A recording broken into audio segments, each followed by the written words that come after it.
think that universalism is something that makes sustainable development goals unique.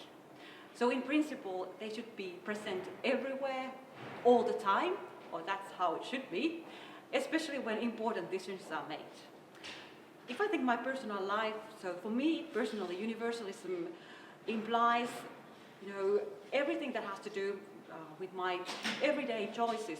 Basically, when it comes to food or clothing or travel, the way I commute, and also maybe at a more philosophical level, it also relates to the question how I relate with other people in the world.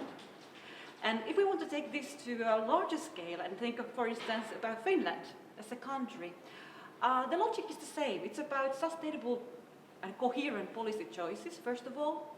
And here I would like to highlight that it's not the traditional development actors only, or those who are concerned with the environment that should be in charge of this, but it is something that everyone, every actor should somehow own. And in this regard, I think that political leaders are in key position because they should show the way. For instance, our parliament, because after all, they are the ones who will see that our legislation is in line with sustainable development goals. And also, if you think about universalism, I hope that it would also change how Finland relates to the rest of the world.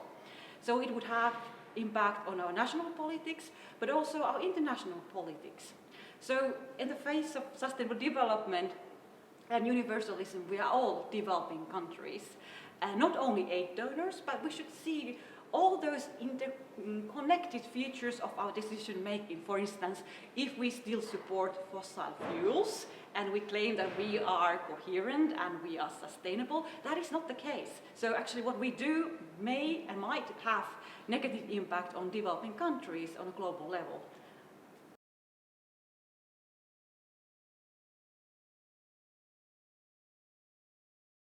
Well, this is an interesting question because I think that the EU, since the beginning, if you think about, for instance, the Rio process, the EU has been very active in advocating sustainable development. However, I would also claim that the idea of sustainable development is not equally shared and owned all the EU member states or the EU institutions or policy sectors. For instance, there's a lot of evidence that, for instance, the common agricultural policy or EU's fisheries policies are quite controversial when it comes to sustainability.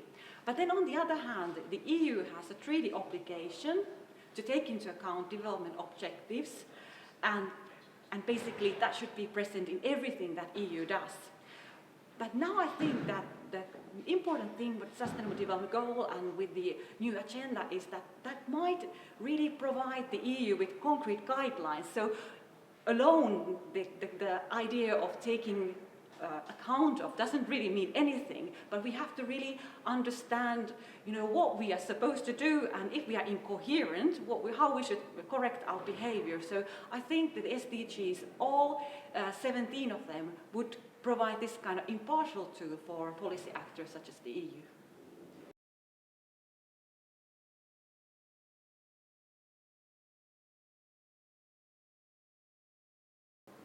So let's take the example of SDG 2, to end hunger everywhere. So basically what that means is that we would have food security for all, everywhere, all year round. So people would have access and availability of food, but not only just food, but nutritious and adequate food.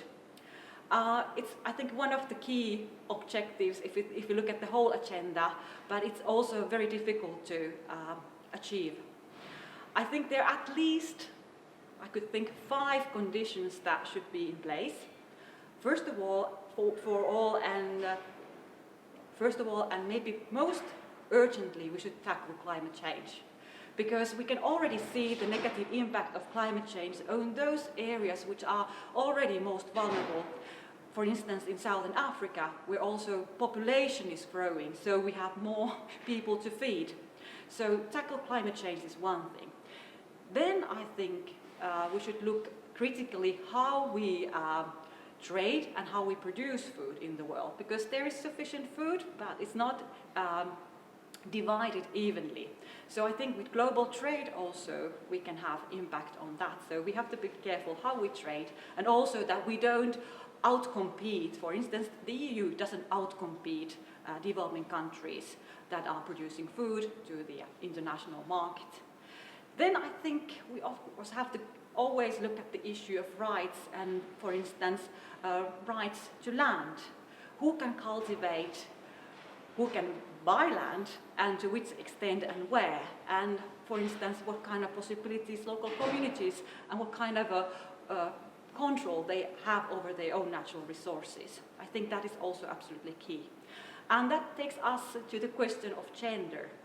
Land ownership, right to inherit land, right to have education when it comes to agriculture, and how to increase productivity. If you think about that, majority of subsistence farmers are normally women in those countries. So we cannot really solve this problem without them. And maybe last point, which is very universal, we have to stop wasting food.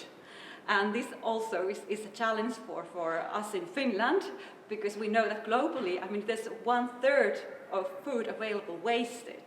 And this is a problem at both ends, so up in the north or also in the south, where we don't get the produce quickly to the markets. And that's why we have these shortages. So this also only goes to show how complicated this equation is, but we have to be able to think about it holistically.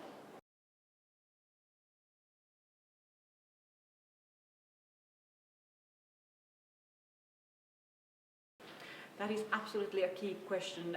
I think that we need to get private sector on board, but also really and truly become part of the solution. And here I think we have to be very careful and precise what we imply, what we mean by this when we talk about private sector. In developing countries, I think it's very important that we enhance the local private sector, because we need more jobs, more decent jobs, we need more sustainable growth, and more possibilities to have different kind of livelihoods and secure them. Then at the same time we need more partnership between northern private sector and those who are establishing business in the south. So all kinds of new types of partnership with small scale businesses. Not only those huge corporations that come into your mind when you think about private sector. And perhaps my third point relates to those who are really those big players, for instance, in sectors like extractive industries, that those companies truly take global corporate social responsibility standards seriously. And I think that here the universalism means that we apply the same standard home and abroad, even though we are operating in contexts where such strict legislation is not in place. But if we are to fulfill sustainable development goals, that's absolutely necessary.